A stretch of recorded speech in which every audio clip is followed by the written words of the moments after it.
Hello everyone, मेरा नाम प्रियंका दांगी है और आप मेरे चैनल टारगेट एमपीपीएससी विद प्रिया पर हैं।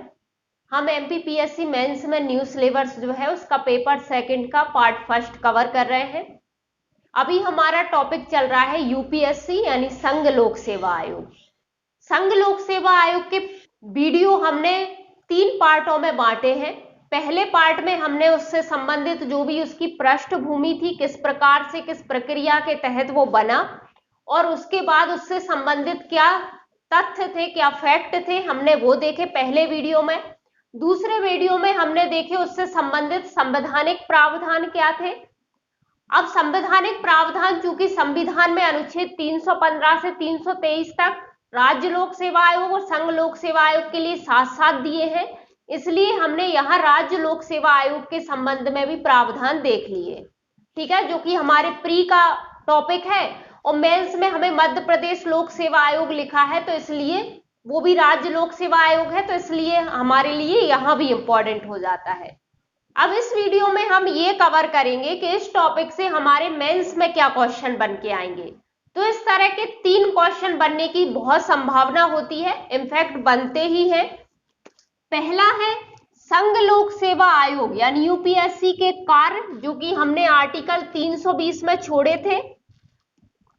ठीक है, तो कार्य इन्हीं भाई जो कार्य करेंगे उससे ही संबंधित उनके पास शक्तियां होंगी, तो उनकी शक्तियां या वही जो कार्य कर रहे हैं उनमें ही उनकी भूमिका होगी। तो यानी आपसे लिखने आ जाता है, ये आंसर आपके 50 शब्द में भी आ सकता है और 200 शब्द में भी आ सकता है।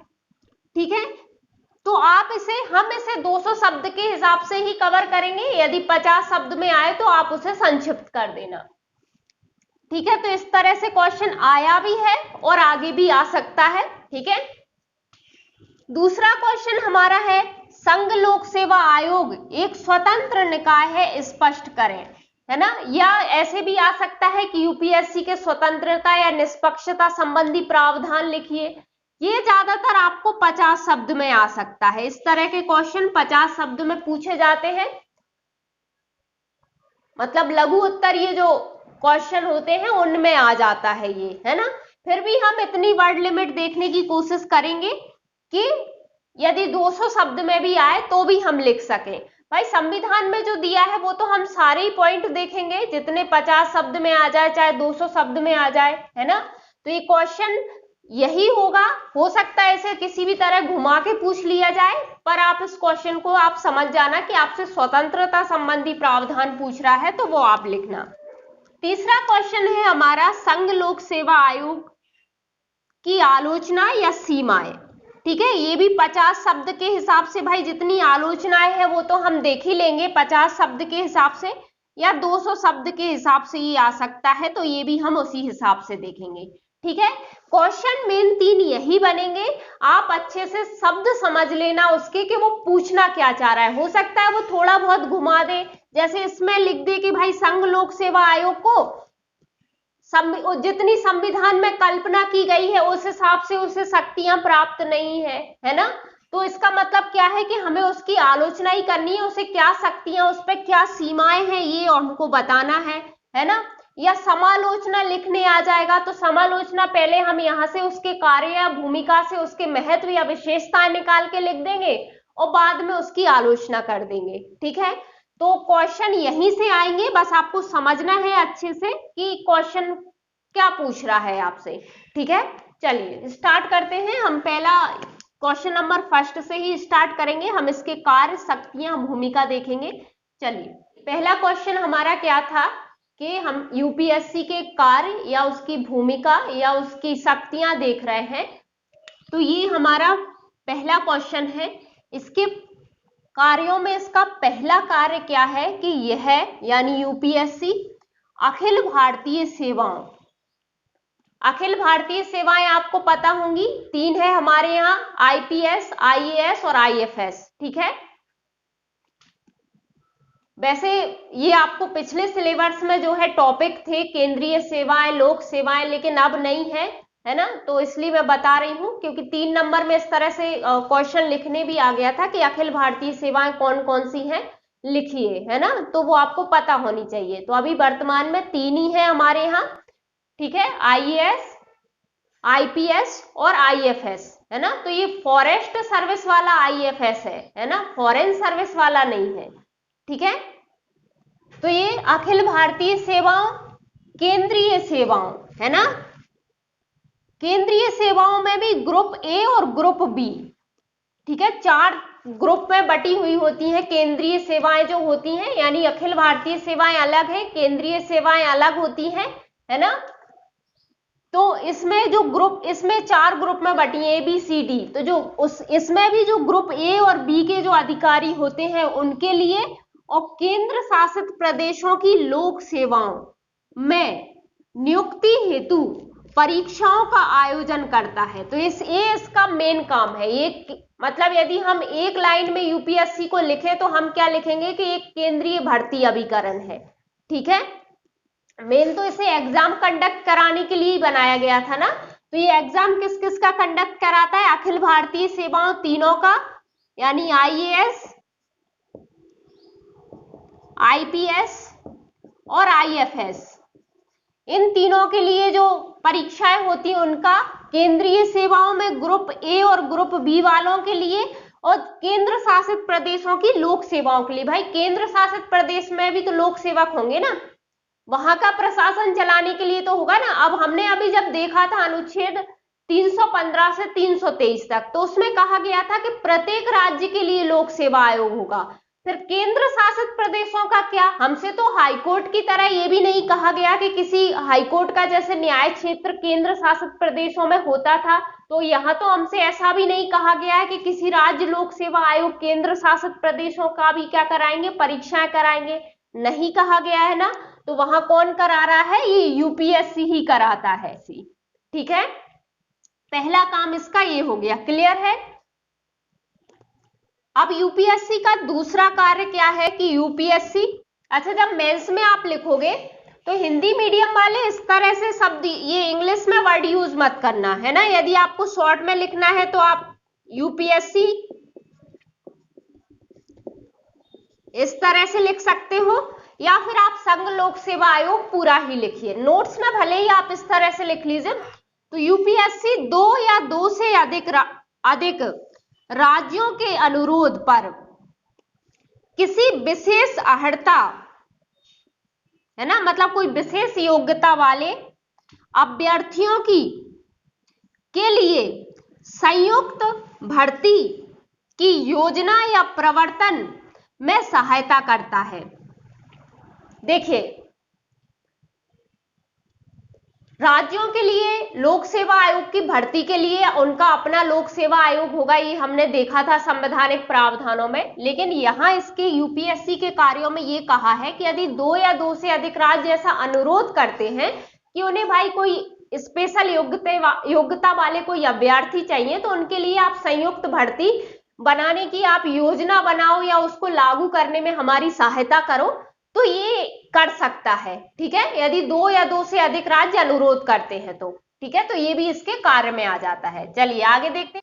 तीसरा काम क्या है इसका यूपीएससी का? यह है किसी राज्यपाल के अनुरोध पर राष्ट्रपति की स्वीकृति के बाद, मतलब राष्ट्रपति राज्यपाल को इससे अनुरोध कर रहा है, लेकिन स्वीकृति किसकी होनी चाहिए? राष्ट्रपति की, है ना। जब ये राष्ट्रपति स्वीकृति दे देगा तो उसके बाद यूपीएससी क्या करेगा कि सभी या किन्हीं मामलों पर राज्य को सलाह प्रदान कर सकता है, ठीक है। मतलब किसी मामले में किसी राज्य को क्या चाहिए, किसी प्रकार की सलाह चाहिए, तो वो क्या कर सकता है? राज्यपाल उससे अनुरोध करता है और राष्ट्रपति की सहमति के बाद वो इस प्रकार की सलाह दे सकता है। चलिए अगला कार्य देखते हैं। अब इसका 4th कार्य है यूपीएससी का कि निजी प्रबंधन से संबंधी निम्न विषयों पर परामर्श देता है ना। तो नीचे कुछ विषय दिए हैं, उन पर ये क्या करेगा? ये परामर्श देता है भाई लोक सेवाओं का जो निजी प्रबंधन होता है उससे संबंधित, ठीक है। तो उनमें पहला क्या है? पहला विषय क्या है कि सिविल पदों के लिए भर्ती की पद्धतियों से संबंधित सभी विषयों पर, है ना। मतलब सिविल पदों पर जितनी भी भर्ती की पद्धतियां होती हैं उन सबसे संबंधित जो भी विषय होते हैं उन सबके संबंध में परामर्श देता है। ठीक है, कौन? यूपीएससी। दूसरा क्या कहा गया है कि सिविल सेवाओं में नियुक्ति, है ना, सिविल सेवाओं में नियुक्ति हो रही है उसके संबंध में, प्रोन्नति यानी प्रमोशन हो रहा है, या तबादला यानी स्थानांतरण इत्यादि में अनुसरण किए जाने वाले सिद्धांतों के संबंध में, है ना, मतलब कौन से सिद्धांत इसमें अपनाए जाएंगे नियुक्ति के लिए, प्रमोशन के लिए, ट्रांसफर के लिए क्या सिद्धांत फॉलो किए जाते हैं, उनके संबंध में भी ये परामर्श देता है। ठीक है, अब इसी के अगले सब पॉइंट क्या है, मतलब निजी प्रबंधन से संबंधित और कौन से विषय हैं जिसके संबंध में यूपीएससी परामर्श देता है। तो अनुशासनिक विषय, मतलब जितनी भी अनुशासनिक कार्रवाई होती है, जैसे, है ना, किसी भी अधिकारी वगैरह पे यदि आप भारत सरकार के अधीन कोई भी, अच्छा ये चीज याद रखना, ये यूपीएससी यदि परामर्श दे रहा है तो ये भारत सरकार के अधीन जो लोक सेवक काम कर रहे हैं उनके लिए दे रहा है ना।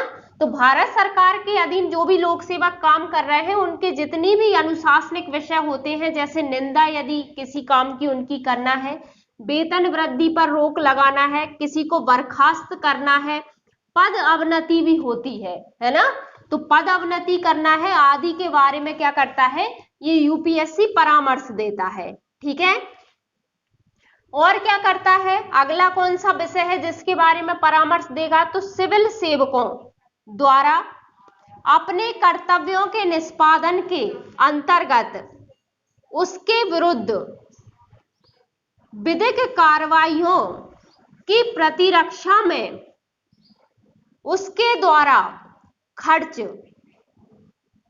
की अदायगी का दावा करना। मतलब जैसे मान लो कोई सिविल सेवक था और वो अपने कर्तव्यों का पालन कर रहा था और उसके कर्तव्यों के पालन के दौरान उसके विरुद्ध कोई विधिक कार्रवाई हो गई, है ना, तो वो अपनी रक्षा में, अपने पक्ष में जो कुछ भी कर रहा है ना, अपनी प्रतिरक्षा में, अपनी रक्षा में जो कुछ भी कर रहा है, अपना पक्ष रख रहा है, उसमें जिन जिन कार्रवाइयों में वो भाग ले रहा है ना, तो उन सब के लिए जो भी खर्च होगा जो उसके द्वारा किया गया है उसकी अदायगी का दावा कौन करेगा, यूपीएससी करेगा। वही बात है, सिविल सेवक किसके, भारत सरकार के अधीन जो सिविल सेवक काम कर रहे हैं उनके, ना कि राज्य सरकार। राज्य सरकार के अधीन जो सिविल सेवक काम करते हैं उनके लिए राज्य लोक सेवा आयोग ये सब काम करता है, तो वो हम अभी देखेंगे। ये भारत सरकार के अधीन की बात कर रहे हैं, है ना। चलिए, और भी सब पॉइंट है इसके और देखते हैं, मतलब और भी ऐसे विषय हैं निजी प्रबंधन से संबंधित जिनके संबंध में ये परामर्श देता है। अगला कौन से विषय हैं जिनके संबंध में यूपीएससी परामर्श देता है, तो अगला है कि भारत सरकार के अधीन काम करने के दौरान किसी व्यक्ति को हुई क्षति को लेकर पेंशन का दावा करना। मतलब कोई क्षति उसको हुई है किसी व्यक्ति को जब वो भारत सरकार के अधीन काम कर रहा था, तो उसके लिए पेंशन का दावा भी कौन करता है, यूपीएससी। ठीक है, अगला है अल्पकालीन नियुक्तियों के नियमितीकरण से संबंधित विषय। अब यहां ये बात याद रखना, चाहे तो आप ब्रैकेट में लिख लेना यहाँ पे कि अल्पकालीन नियुक्ति मतलब मान लो किसी भी विभाग में कहीं भी भारत सरकार के अधीन कोई भी अल्पकालीन नियुक्ति हुई है और वो अल्पकालीन नियुक्ति कितनी हुई है, 1 वर्ष से अधिक के लिए, है ना। मतलब वो अल्पकाल कितना होना चाहिए, 1 वर्ष से अधिक का होना चाहिए। यदि 1 वर्ष से कम के लिए किसी की नियुक्ति हो रही है तो इसका कोई लेना देना नहीं होता। यदि 1 वर्ष से अधिक के लिए आप किसी को नियुक्त कर रहे हो और उसको क्या कर रहे हो, आप उसको परमानेंट कर रहे हो, यानी आपने पहले किसी को संविदा पे रखा था 1 वर्ष से अधिक के लिए और अब आप उसको परमानेंट कर रहे हो, तो फिर उससे संबंधित जो भी विषय होते हैं उन पर परामर्श यूपीएससी ही देता है। ठीक है, क्लियर है। तो अल्पकालीन नियुक्तियों के नियमितीकरण से संबंधित विषय, वो भी कौन सी नियुक्ति अल्पकालीन, जो 1 वर्ष से अधिक की होंगी। ठीक है, अगला है सेवा विस्तार। मान लो किसी अधिकारी का कार्यकाल का विस्तार करना है या सेवानिवृत्त नौकरशाह की पुनः नियुक्ति करना है ना। भाई कोई ऐसा काम है, कोई ऐसा पद है जहां पे आपको किसी अनुभव वाले व्यक्ति की जरूरत पड़ रही है, तो आप जो रिटायर्ड जो भी अधिकारी होगा उसकी यदि आप पुनः नियुक्ति करना चाह रहे हो तो इसके संबंध में भी परामर्श कौन देगा? यूपीएससी देगा। वही बात है भारत सरकार के अधीन यदि कोई सेवा आप ले रहे हो तब।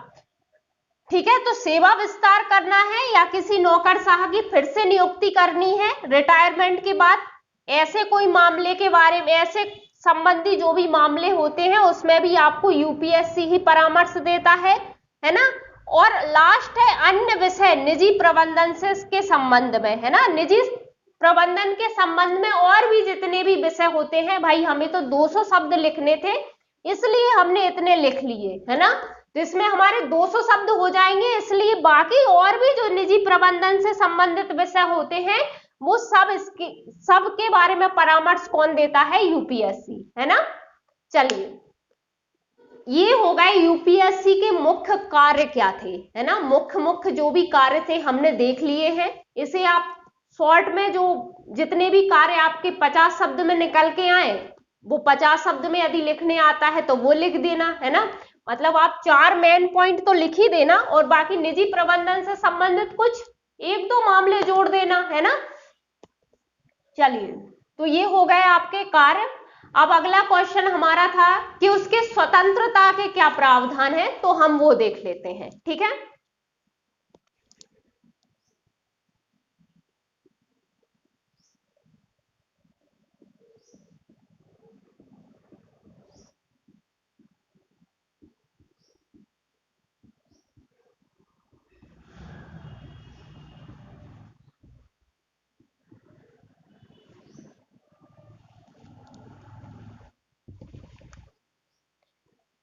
अगला क्वेश्चन हमारा क्या है कि यूपीएससी के स्वतंत्र और निष्पक्ष रूप से काम करने के लिए क्या क्या संविधान में प्रावधान किए गए हैं वो हमको बताया गया है ना। तो यूपीएससी के स्वतंत्रता संबंधी प्रावधान या निष्पक्षता संबंधी प्रावधान क्या है हम वो देख लेते हैं। तो पहला क्या है कि इनका निश्चित कार्यकाल है।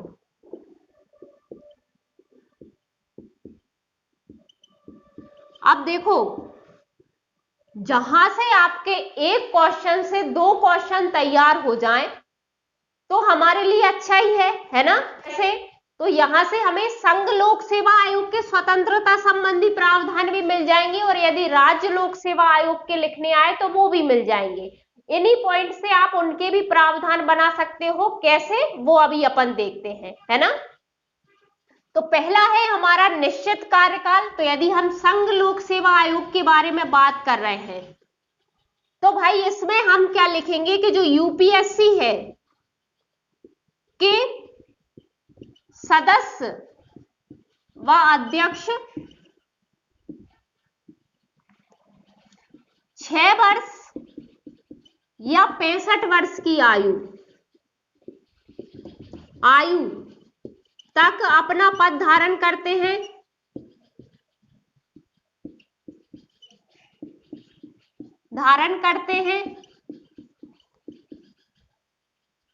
और इन्हें केवल राष्ट्रपति, सुप्रीम कोर्ट के जांच प्रतिवेदन के बाद ही हटा सकते हैं। ठीक है, यानी संविधान में इनका निश्चित कार्यकाल दिया है ना। भले ये राष्ट्रपति इनकी नियुक्ति करते हैं, ये राष्ट्रपति के प्रसाद पर्यंत पद धारण नहीं करते। इनका निश्चित कार्यकाल है या 6 वर्ष या 65 वर्ष की आयु, है ना। और यदि राष्ट्रपति इनको हटाएगा भी, यदि राष्ट्रपति नियुक्ति कर भी रहा है तो राष्ट्रपति इनको हटाता भी है तो सुप्रीम कोर्ट के जांच प्रतिवेदन के बाद ही हटा सकता है, ऐसे नहीं हटा सकता, है ना। तो ये चीज है, मतलब इन्हें कार्यकाल की सुरक्षा है। तो चाहे तो आप इस तरह से ये पॉइंट निश्चित कार्यकाल लिख लीजिए, चाहे आप लिख लीजिए कार्यकाल की सुरक्षा, कार्यकाल की सुरक्षा लिख लीजिए, वो ज्यादा सही है ना। तो इन्हें कार्यकाल की सुरक्षा है। ठीक है, तो ये उनकी स्वतंत्रता संबंधी प्रावधान हो गए, है ना। चलिए आगे बढ़ते हैं। अगला प्रावधान है कि इनकी, अच्छा वो पहला पॉइंट यदि हमें राज्य लोक सेवा आयोग के लिए लिखना होता तो हम क्या लिखते, उन्हें भी कार्यकाल की सुरक्षा प्राप्त है, तो हम क्या बोलते कि राज्य लोक सेवा आयोग जो है उसके सदस्य और अध्यक्ष को 6 वर्ष या 62 वर्ष की आयु तक अपना पद धारण करते हैं। और नीचे तो सेम ही चीज है कि राष्ट्रपति उन्हें कब हटा सकते हैं, सुप्रीम कोर्ट के जांच प्रतिवेदन के बाद, वहां भी राष्ट्रपति ही हटाते हैं उनको, ये हम देख चुके हैं, है ना। तो बन रहा है ना हमारा राज्य लोक सेवा, इन्हीं पॉइंट से आप राज्य लोक सेवा आयोग के पॉइंट बना सकते हैं, तो हम दोबारा से वहां उनको नहीं लिखेंगे। आप चाहो तो आपको याद ना रहे तो यहीं कहीं शॉर्ट में लिख लीजिए, है ना, जैसा आपको याद रह जाए उस चीज को वहां वैसे नोट डाउन कर लीजिए, है ना। तो वो ये चीज हम, क्योंकि ये वहां भी इंपॉर्टेंट हो जाते हैं तो हम उन्हें वहां दोबारा नहीं देखेंगे, ठीक है। वैसे हमारा जो मेंस में टॉपिक है वो राज्य लोक सेवा आयोग नहीं है, मध्य प्रदेश लोक सेवा आयोग है। हालांकि वो है राज्य लोक सेवा आयोग ही, लेकिन स्पेशली मध्य प्रदेश लोक सेवा आयोग उन्होंने लिखा है, तो हो सकता है सिर्फ उसके कार्य आ जाए या उससे संबंधित कोई फैक्ट 3 नंबर में आपसे पूछ लिया जाए, ठीक है, तो वैसा कुछ आ सकता है। अब अगला पॉइंट इनका क्या है कि इनकी सेवा शर्तों में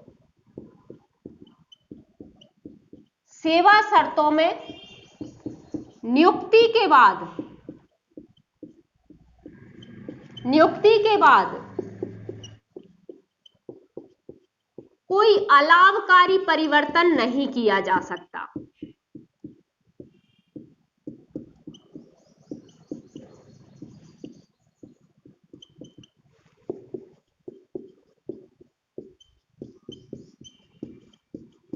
ठीक है, अगला क्या है, अगला इनका स्वतंत्रता या निष्पक्षता संबंधी प्रावधान क्या है, तो अगला है कि इसके सभी व्यय जो होते हैं यूपीएससी के, चाहे वो अध्यक्ष सदस्यों के वेतन भत्ते हो, पेंशन हो या कोई भी और खर्चे हो, है ना, तो जो भी यूपीएससी के जो भी सभी खर्चे होते हैं या व्यय होते हैं भारत की संचित निधि पर भारित होते हैं।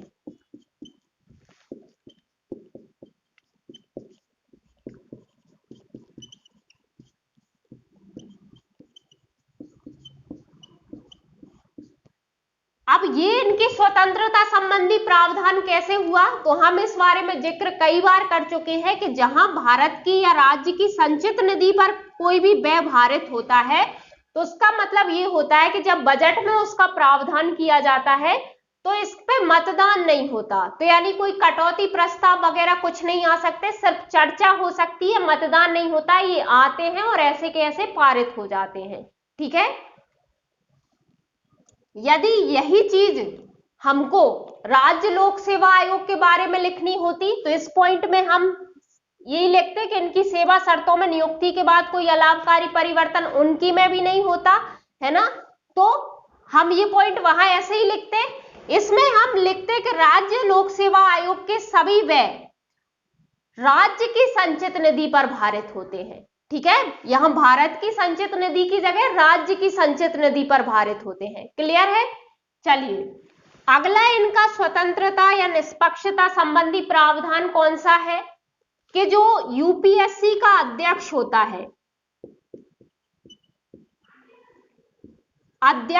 है कार्यकाल के बाद भारत या किसी राज्य सरकार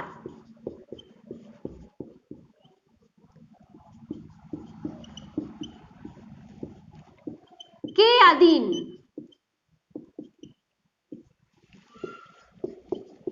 कोई पद धारण नहीं कर सकता।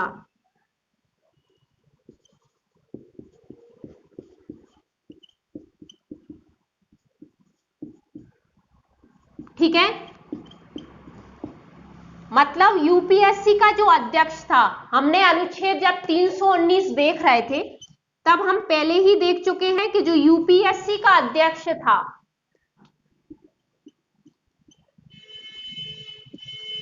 वो तो कुछ बन ही नहीं रहा था ना, उसमें पहले ही कह दिया था कि कौन क्या बन सकता है और इसके अलावा भारत सरकार या राज्य सरकार के अधीन कोई और पद धारण नहीं कर सकता। तो वही बात है, अध्यक्ष के लिए तो हम क्लियर ही कह चुके थे कि वो तो उसका डिमोशन तो होगा नहीं, पुनः उस पद पर रह नहीं सकता, तो यानी अब वो कुछ और बन ही नहीं सकता और भारत या राज्य सरकार के अधीन कहीं कोई और पद धारण नहीं कर सकता। तो ये इसके स्वतंत्रता संबंधी प्रावधान कैसे हो गए कि भाई इसे किसी प्रकार का फिर लालच नहीं होता पद का, तो ये निष्पक्ष होकर काम करता है। ठीक है, इसीलिए इनको इस संबंधी प्रावधान दिए ताकि आप निष्पक्ष होकर काम कर सको, है ना। अगला पॉइंट इसी के सदस्य से है ना। बहुत सिंपल प्रावधान है, स्वतंत्रता, ये सब हमने पढ़ ली तो आपको बहुत अच्छे से समझ में आ रहा होगा। आई थिंक एक बार आप रिवाइज करोगे आपको याद हो जाएंगे, है ना। तो जो यूपीएससी के सदस्य जो होते हैं, कार्यकाल के बाद यूपीएससी के अध्यक्ष या किसी स्टेट पीएससी के अध्यक्ष के अलावा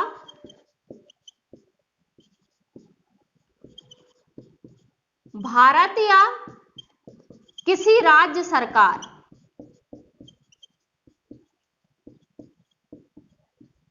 के अधीन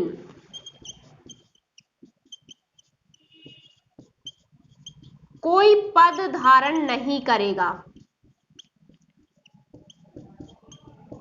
ठीक है, तो ये पॉइंट भी आपको क्लियर ही होगा कि जो यूपीएससी का सदस्य था, तो ये पॉइंट भी आपको क्लियर हो गया होगा कि जो यूपीएससी का जो सदस्य था उसके लिए हमने क्या देखा था भाई, सदस्य के लिए कि वो या तो यूपीएससी का अध्यक्ष बन सकता था या किसी स्टेट पीएससी में जाके वो अध्यक्ष बन सकता था, सदस्य नहीं बल्कि क्या, अध्यक्ष। ये दो चीजें वो दो बन सकता था। आर्टिकल 319 में हमने देखा था 2 पद ये ले सकता था। इसके अलावा भारत सरकार या राज्य सरकार के अधीन कोई पद नहीं ले सकता। तो ये भी इनके स्वतंत्रता संबंधी प्रावधान हो गए। ठीक है, चलिए आगे बढ़ते हैं। लास्ट इसका क्या है प्रावधान कि यूपीएससी, अच्छा ये 2 पॉइंट में मैंने बताया नहीं है ना कि राज्य लोक सेवा आयोग के संबंध में क्या होगा, तो आप वैसे समझ गए होंगे, अनुच्छेद 319 हम पढ़ चुके हैं, है ना। तो उसी में से आप बना दोगे कि भाई राज्य लोक सेवा आयोग का अध्यक्ष क्या क्या बन सकता है, यूपीएससी का अध्यक्ष बन सकता है, यूपीएससी का सदस्य बन सकता है, और अदर स्टेट पीएससी का क्या बन सकता है, अध्यक्ष बन सकता है, यानी अपने समकक्ष पद पे जा सकता है, हमने देखा था। ठीक है, तो वो 3 बन सकता है। इसके अलावा वो भारत सरकार या राज्य सरकार के अधीन कोई पद धारण नहीं करता, तो वो पॉइंट अध्यक्ष के लिए हो जाएगा। और सदस्य के लिए, राज्य लोक सेवा आयोग के सदस्य के लिए क्या हो जाएगा कि वो सेम है, अध्यक्ष बन सकता है यूपीएससी का, सदस्य बन सकता है, और उसी में या किसी अदर स्टेट पीएससी में जाके अध्यक्ष बन सकता है। ठीक है, तो ये 3 चीज वो बन सकता है, और बाकी भारत सरकार और राज्य सरकार के अधीन कोई पद धारण नहीं करेगा, ये हम लिख देंगे, है ना। अब छठवां क्या है कि यूपीएससी के अध्यक्ष व सदस्य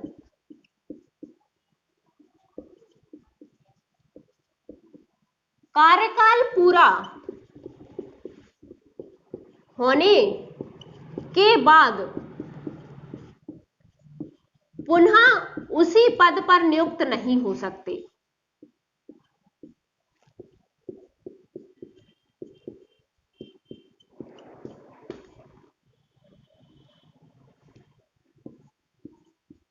नहीं होंगे। ठीक है, तो यदि हमें राज्य लोक सेवा आयोग के लिए लिखना है तो हम लिख देंगे कि स्टेट पीएससी के अध्यक्ष और सदस्य अपना कार्यकाल पूरा करने के बाद पुनः उसी पद पर नियुक्त नहीं होते। ये हम अनुच्छेदों में देख ही चुके थे। ठीक है, तो ये 6 पॉइंट संवैधानिक प्रावधानों में ऐसे हैं जो इनकी स्वतंत्रता या निष्पक्षता संबंधी प्रावधानों के लिए दिए गए हैं, है ना। अब इससे ज्यादा यदि 200 शब्द नहीं भी होते तो भाई मैं क्या लिखवाऊं, क्योंकि इससे ज्यादा प्रावधान उनके है ही नहीं स्वतंत्रता संबंधी। तो आप क्या करना है, इनकी ही वर्ड लिमिट बढ़ा देना है ना। यदि आपको दो, वैसे तो इस तरह का आंसर जो है वो 100% आपको 50 शब्द में पूछा जाएगा, यदि पूछा जाएगा तो। अब तक 100 शब्द वाले जो लघु उत्तरीय क्वेश्चन आते थे उसमें इस टाइप के क्वेश्चन आते थे, ठीक है। तो ये 50 शब्द में पूछा जाएगा, लेकिन 200 शब्द में आ गया तो आप इन्हीं की शब्द सीमा कैसे बढ़ाओगे। जैसे हमने वहां लिखा कि इनकी सेवा शर्तों में, हमने डायरेक्ट लिख दिया कि इनकी सेवा शर्तों में नियुक्ति के बाद कोई अलाभकारी परिवर्तन नहीं हो सकता। तो आप वहां पूरा लिखना उस पॉइंट को कि संघ लोक सेवा आयोग के अध्यक्ष और सदस्यों की सेवा शर्तें राष्ट्रपति निर्धारित करते हैं, लेकिन इनकी नियुक्ति के बाद इनमें कोई अलाभकारी परिवर्तन नहीं किया जा सकता, ठीक है।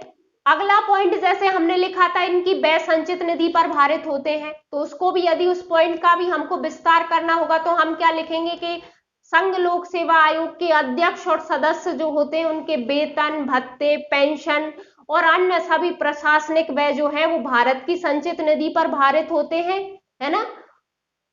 अर्थात इन पर क्या हो सकता है, लोकसभा में इन पर बहस तो हो सकती है लेकिन मतदान नहीं हो सकता है ना। तो इस तरह ये पॉइंट आप पूरे पूरे लिख देना विस्तारित करके, तो आपके 200 शब्द हो जाएंगे, ठीक है। चलिए, तो ये हमारा हो गया है इसके स्वतंत्रता संबंधी प्रावधान। अब हमारा आलोचना का या इसकी सीमाएं एक क्वेश्चन बचा है, तो वो और देख लेते हैं।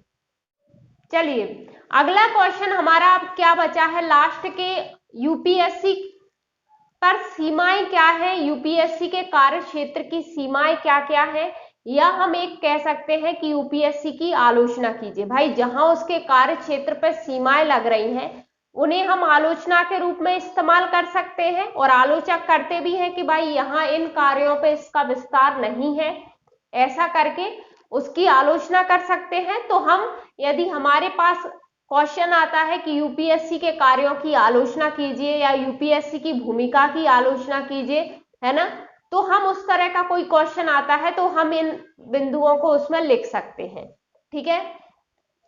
तो यूपीएससी के कार्य क्षेत्र की सीमाएं या आलोचना, है ना, दोनों तरह के क्वेश्चन हमारे यहां से इन बिंदुओं से तैयार हो जाएंगे।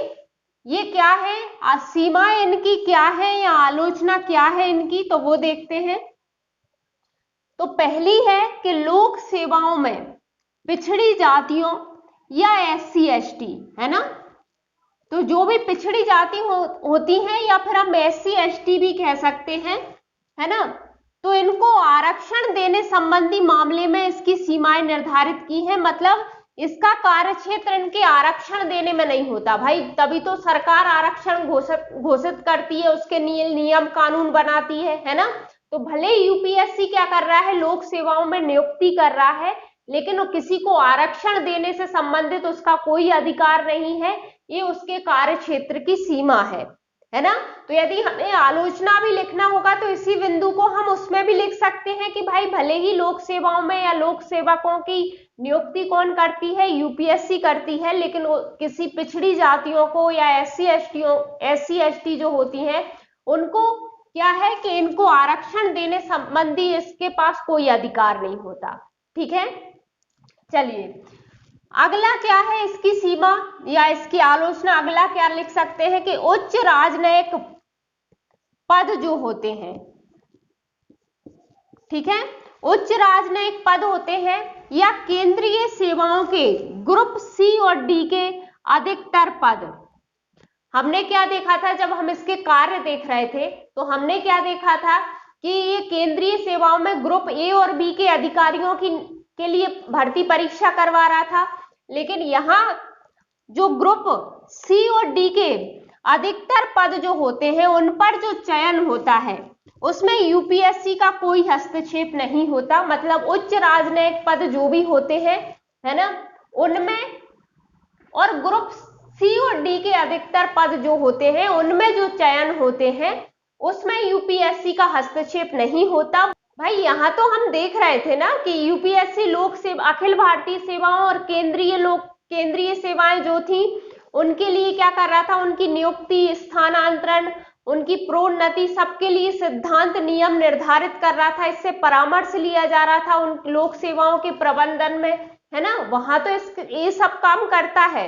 लेकिन उच्च राजनयिक पद जो होते हैं या ग्रुप सी और डी के जो केंद्रीय सेवाओं में जो चयन होते हैं, उनमें वहां इसका कोई हस्तक्षेप नहीं रहता, वहां ये किसी प्रकार के परामर्श वगैरह या नियम वगैरह नहीं बनाता है, तो ये उसकी सीमा हो जाती है ना। तो ये हम आलोचना के रूप में भी लिख सकते हैं। चलिए आगे क्या है और इसके प्रावधान वो देखते हैं। थर्ड पॉइंट क्या है इसका कि किसी पद पर अस्थायी या स्थानापन्न नियुक्तियां अगर वे 1 वर्ष से कम अवधि के लिए की गई हैं, तब इससे परामर्श नहीं लिया जाता, है ना। कि यदि किसी भी अस्थायी नियुक्ति यदि आप कर रहे हो 1 वर्ष से कम के लिए भारत सरकार के अधीन, तो यूपीएससी से कोई परामर्श नहीं लिया जाता। जबकि हमने जब कार्य इसके देखे थे यूपीएससी की, तब हमने वहां देखा था ना कि यदि अस्थायी नियुक्तियां यदि हो रही हैं या वो जो अस्थायी नियुक्ति 1 वर्ष से अधिक के लिए हो रही है और यदि उनका नियमितीकरण करना है, तो यूपीएससी से परामर्श लिया जा रहा था, है ना। लेकिन कब लिया जा रहा था? जब 1 वर्ष से अधिक की अवधि थी। यदि 1 वर्ष से कम की अवधि के लिए कोई अस्थायी नियुक्ति होती है तो यूपीएससी से परामर्श नहीं लिया जाता। ये इसके कार्य क्षेत्र की सीमा है, मतलब यहाँ ये कोई कार्य नहीं करती, तो ये इसके कार्य क्षेत्र की सीमा हो गई। यही हम इसकी आलोचना के रूप में लिख सकते हैं कि भाई यदि आप 1 वर्ष से कम के लिए नियुक्ति कर रहे हो तो आप उससे परामर्श ही नहीं ले रहे हो, है ना। तो ये इस आधार पे भी उसकी आलोचना की जाती है। अगला फोर्थ क्या है, इसकी सीमा अगला क्या है कि सेवाओं के वर्गीकरण, है ना। यदि सेवाओं का वर्गीकरण हो रहा है, उनका वेतन निर्धारित हो रहा है, कैडर प्रबंधन, है ना, जो कैडर मिलते हैं ना लोक सेवकों को, उनके प्रबंधन से संबंधित कोई भी मामला होता है तो, या प्रशिक्षण, उस संबंध में इसका कोई संबंध नहीं होता, है ना। तो यूपीएससी का सेवाओं के वर्गीकरण से, उनके वेतन निर्धारण से, ये लोक सेवक जो है जिनकी वो नियुक्तियां कर रहा था, है ना, उनके वर्गीकरण के, उनके लिए सेवाओं के वर्गीकरण से या वेतन या कैडर प्रबंधन या उनके प्रशिक्षण से इसका कोई लेना देना नहीं होता यूपीएससी का। जबकि ये सब कौन देखता है? कार्मिक एवं प्रशिक्षण विभाग देखता है ना। तो इससे ये यूपीएससी नियुक्ति तो कर रहा था, लेकिन इस सब संबंध में इसकी सीमाएं निर्धारित है। यहाँ पे ये सब कार्य वो नहीं करता है। तो इस आधार पे भी आलोचक आलोचना करते हैं कि भाई नियुक्ति कर रहा है तो उसका कैडर प्रबंधन, प्रशिक्षण वगैरह सब यूपीएससी ने ही कराना चाहिए, ऐसा आलोचक कहते हैं। तो ये इसकी आलोचना भी हो जाएगी, है ना।